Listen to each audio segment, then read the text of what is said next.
নজর রাখতে হচ্ছে মধ্য কলকাতায়, কারণ সুদীপের বিরুদ্ধে বিদ্রোহী কাউন্সিলর মোনালিসার মান ভাঙাতে আসরে নামলেন এবার কুণাল ঘোষ। সেই ছবি দেখছেন লাইভ, সরাসরি সেই ছবি আপনাদের সামনে। টানা অনশনে রয়েছেন তৃণমূল কাউন্সিলর মোনালিসার, এবার সেখানে গিয়ে পৌঁছলেন কুণাল ঘোষের। আগে আমরা শুনেছিলাম কুণাল ঘোষের বক্তব্য, যেখানে তিনি বলছেন যে তিনি কেন বাচ্চা মেয়ে হতে যাবেন, এই বিষয়গুলো দলের অন্দরে মিটিয়ে নেওয়া উচিত, এইটা কেন সামনে আসছেন।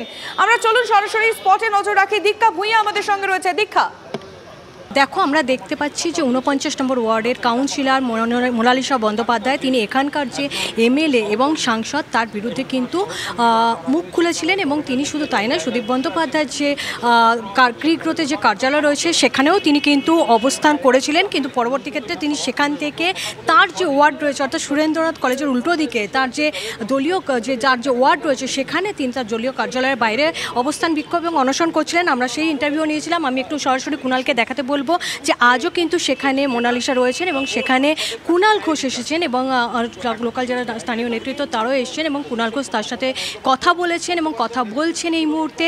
এবং যারা সমর্থক রয়েছেন 49 নম্বর ওয়ার্ডের তারাও এখানে ভিড় করে রয়েছেন।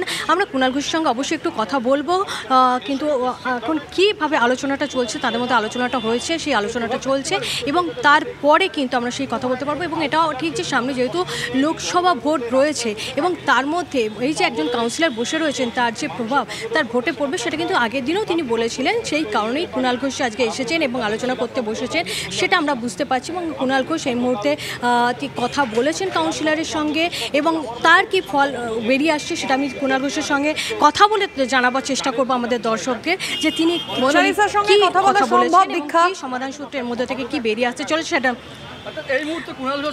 আমি সরাসরি এক্ষুনি একটু কুণাল ঘোষের সঙ্গে কথা বলবো। যেটা আমরা দেখলাম যে কাউন্সিলর বসে রয়েছেন বিগত কয়েকদিন ধরে, আপনি নিশ্চয়ই কোনো সমাধান সূত্র বের করার জন্য কি একটু বলবেন যদি সমাধান সূত্রটা কীভাবে? না, এই মুহূর্তে সেটা বলতে পারছি না। মোনালিসা খুব ভালো মেয়ে এবং একজন দক্ষ কাউন্সিলর 49 নম্বর ওয়ার্ডের মধ্য কলকাতায়। কিছু কিছু ইস্যুস আছে ওর, যাতে ও ন্যায় বিচার চায়। ও সত্যাগ্রহে বসেছে।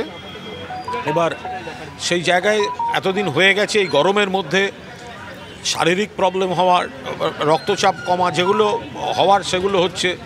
এতজন তৃণমূল পরিবারের সদস্যরাও রয়েছেন, ফলে আমরাও চেষ্টা করছি যাতে কোনোভাবে বিষয়টা একটা জায়গায় আসা যায়। আমি এইমাত্র এসেছি, আমার সঙ্গে রয়েছেন পুরপিতা অয়ন চক্রবর্তী, তৃণমূল যুব কংগ্রেসের রাজ্য সাধারণ সম্পাদক শক্তিপ্রতাপ সিং, আরও যারা অনেক কাউন্সিলরের সঙ্গে কথা হয়েছে তারা পুরোদস্তুর এই ব্যাপারটার মধ্যে তারা উদ্বিগ্ন এবং তারাও চাইছেন একটা সমাধান হোক।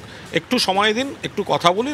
কুণাল ঘোষ কি সুদীপ বন্দ্যোপাধ্যায়ের সঙ্গে কথা বলেছেন? দীক্ষা, একটু জানার চেষ্টা করো প্লিজ। সাধারণ সম্পাদক মৃত্যুঞ্জয় পাল, তো আমরা একটু কথা বলে নিই। আমরা কথা বলে আপনাদের সকলের সামনে গোটা বিষয়টা আমরা জানাবো। এটা লাস্ট প্রশ্ন, যে যার বিরুদ্ধে অভিযোগ বা যার কিছু দাবি রয়েছে, সুদীপ বন্দ্যোপাধ্যায়ের সঙ্গে কি আপনি কথা বলেছেন এ ব্যাপারে বা বলবেন? আমি সুদীপবাবুর সঙ্গে কথা বলেছি, আমি কালকে রাত্রে কথা বলেছি।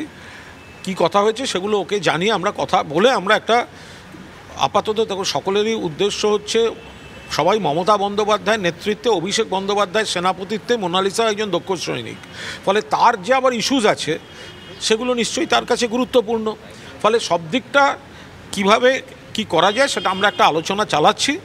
নেতৃত্ব গোটা বিষয়টা দেখছেন, আমরা একটু পরে আপনাদের জানাতে পারবো। আর একটা ভোট সামনে, প্রভাব পড়বে এটা কোনো? আমি আবার বলছি, যখন একজন দক্ষ কাউন্সিলর কোনো মনের দুঃখ নিয়ে এই গরমের মধ্যে রাস্তায় সত্যাগ্রহে বসেন, সেটা জানতে পারলে যে কোনো মানুষই বিভ্রান্ত হবেন। ফলে এই বিভ্রান্তিটা যাতে অবসান হয়, আমরা সবাই সেই চেষ্টা করব। আবার ওর যে ইস্যুগুলো আছে সেগুলো ও যে ন্যায় বিচারের আশা করছে সেটা যাতে উপেক্ষিত না হয়, আমরা সেই চেষ্টাও করছি।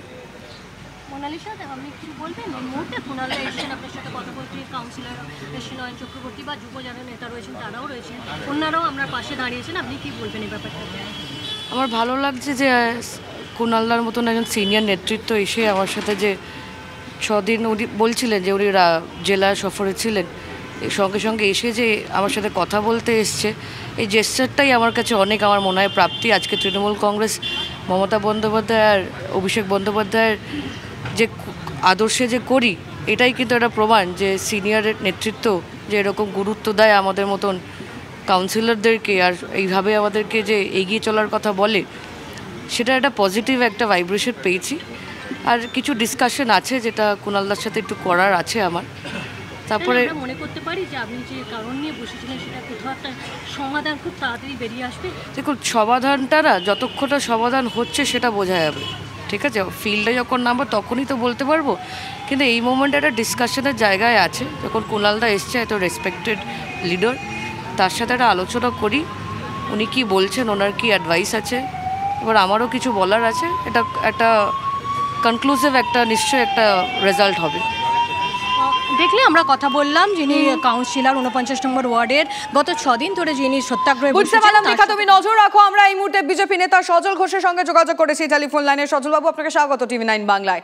এই মুহূর্তে আমরা মধ্য কলকাতার ছবি দেখাচ্ছি, যেখানে কাউন্সিলর মোনালিসা বন্দ্যোপাধ্যায় দীর্ঘদিন ধরে তিনি অনুসরণ করছেন। এখন কুণাল ঘোষ গেছেন সেখানে কথা বলতে তার সঙ্গে, কি বলবেন আপনি? দেখুন, এটা তো আরো আগে যাওয়া উচিত ছিল। ও আমার বোনের মতো, আমার পাশের ওয়ার্ডের কাউন্সিলর।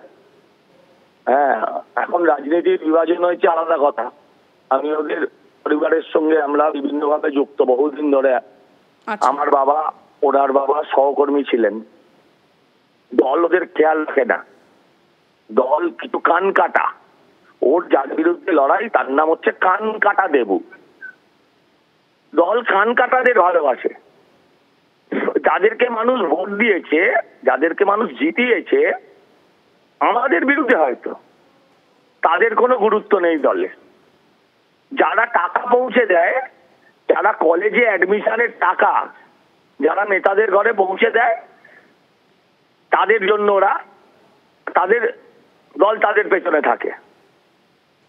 আমি মোনালিসাকে অনুরোধ করব যে ও আর যাই করুক, ও যেন তৃণমূলের হয়ে প্রচার না করে। আমি মনে করব এটা ওর জন্য আদর্শ দল নয়। ও ভাবুক, কারণ ভদ্রলোকেদের ওই দলে জায়গা নেই। আপনি কি বিজেপিতে আহ্বান জানালেন পরোক্ষে? পরোক্ষে কেন, পরিষ্কার ভাবেই বলছি। ও যদি মনে করে, ও ভাবতে পারে, সেটা অবশ্যই ওর ব্যক্তি স্বাধীনতা। আমরা কিছু দিতে পারবো না, কিন্তু পাশে থাকবো।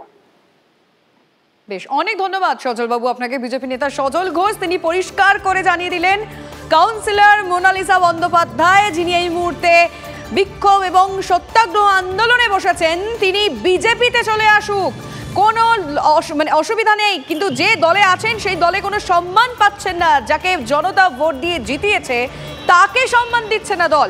নজর থাকবে আমাদের।